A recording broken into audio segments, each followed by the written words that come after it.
ఏపీలో గత కొద్ది రోజులుగా భారీ వర్షాలు కురుస్తున్నాయి. ముఖ్యంగా ఉత్తరాంధ్ర జిల్లాలను వర్షాలు వదలడం లేదు. ఇక నేడు సైతం పలు జిల్లాల్లో భారీ వర్షాలతో పాటు పిడుగులు పడే అవకాశం ఉందని వాతావరణ శాఖ హెచ్చరించింది. గంటకు 50 నుండి 60 కిలోమీటర్ల వేగంతో బలమైన ఈదురుగాలులు వీచే అవకాశం ఉందని తెలిపింది. శ్రీకాకుళం, విజయనగరం, విశాఖ, అనకాపల్లి జిల్లాలో భారీ నుండి అతి భారీ వర్షాలు కురిసే అవకాశం ఉందని ఆ జిల్లాలకు రెడ్ అలర్ట్ జారీ చేసింది. అదేవిధంగా అల్లూరు జిల్లాకు ఆరెంజ్ అలర్ట్ జారీ చేసింది. కాకినాడ, కోనసీమ, పశ్చిమ గోదావరి, తూర్పు గోదావరి, మన్యం జిల్లాలో తేలికపాటి వర్షాలు కురిసే అవకాశం ఉందని తెలిపింది. ఇప్పటికే భారీ వర్షాల కారణంగా శ్రీకాకుళం జిల్లాలో వేల ఎకరాల్లో పంటలు నీట మునగ్గా మరోసారి వర్ష సూచన ఉండడంతో రైతులు ఆందోళన చెందుతున్నారు. ప్రభుత్వమే తమకు ఆదుకోవాలని రైతన్నలు వేడుకుంటున్నారు.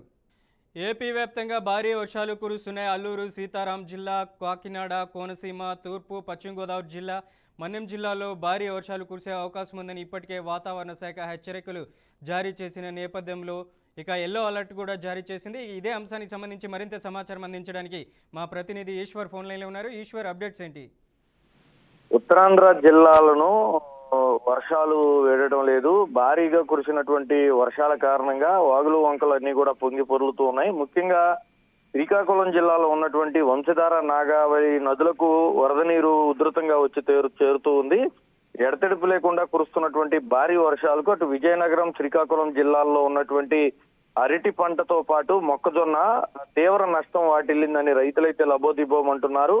ఇప్పటికే వందలాది ఎకరాల పంట నాశనం అయిన నేపథ్యంలో రైతులందరూ కూడా తీవ్ర ఆవేదన వ్యక్తం చేస్తున్న పరిస్థితి కనిపిస్తుంది. అటు విజయనగరం, శ్రీకాకుళం జిల్లాలకు సంబంధించినటువంటి కలెక్టర్లు కూడా అప్రమత్తమయ్యారు. లోతట్టు ప్రాంత ప్రజలను కూడా అప్రమత్తం చేయడం జరుగుతుంది. ముఖ్యంగా విజయనగరం జిల్లాతో పాటు శ్రీకాకుళం ఈ రెండు జిల్లాలకు ఎక్కువగా ప్రభావం కూడా ఉంది. మన బంగాళాఖాతంలో ఏర్పడినటువంటి అల్పపీడనం తీవ్ర వాయుగుండంగా రూపాంతరం చెందిన తర్వాత తీరం దాటిన తర్వాత కూడా దాని ప్రభావం అయితే ఆ రెండు జిల్లాల మీద చాలా ఎక్కువగా కనిపిస్తుంది. ఇటు కాకినాడ, రాజమండ్రి పరిసర ప్రాంతాల్లో కూడా కొంతమేర వర్షపాతం నమోదైంది. అల్లూరి సీతారామరాజు జిల్లాతో పాటు విశాఖ, విజయనగరం, శ్రీకాకుళం ఉత్తరాంధ్ర జిల్లాల్లో మాత్రం భారీ వర్షాలతో రైతులైతే తీవ్ర నష్టపోతున్న పరిస్థితి అయితే కనిపిస్తుంది.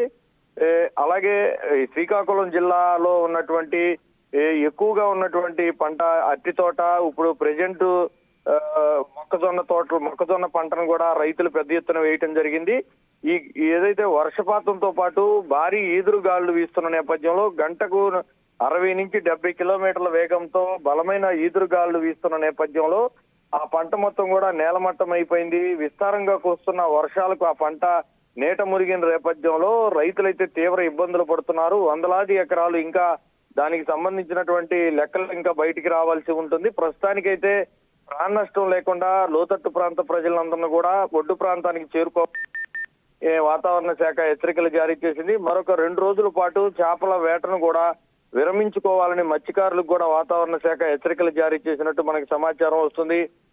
ముఖ్యంగా సముద్ర తీర ప్రాంతంలో గంటకు 60 నుంచి 70 కిలోమీటర్ల వేగంతో బలమైన ఈదురుగాళ్లు వీస్తున్న నేపథ్యంలో తీర ప్రాంత ప్రజలు కూడా అప్రమత్తంగా ఉండాలని వాతావరణ శాఖ కూడా హెచ్చరికలు జారీ చేసింది.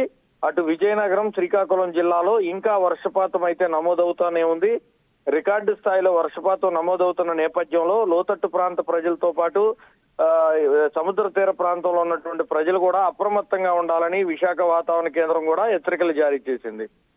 అలాగే ఈశ్వర్, మనం చూస్తున్నాం నాగావళి, అంశధార ప్రాజెక్టులు కూడా గత 3 రోజుల నుంచి కురుస్తున్న భారీ వర్షాలకు శ్రీకాకుళం, విజయనగరం జిల్లాలోని ప్రాజెక్టులు కూడా నిండుకుండలా తలపిస్తున్నాయి. ఇట్లాంటి పరిస్థితుల్లో పునరావాస కేంద్రాలకు తరలించే అవకాశం ఉంటుందంటారా అక్కడ ఉన్నటువంటి బాధిత ప్రజల్ని? ఖచ్చితంగా అటు విజయనగరం, శ్రీకాకుళం జిల్లాలో లోతట్టు ప్రాంత ప్రజల్ని ఇప్పటికే ఒడ్డు ప్రాంతానికి చేర్చారు. ముందుగా జిల్లా కలెక్టర్ కూడా అప్రమత్తం కావడంతో ఎక్కడా కూడా ఇబ్బందికర వాతావరణం అయితే లేదు.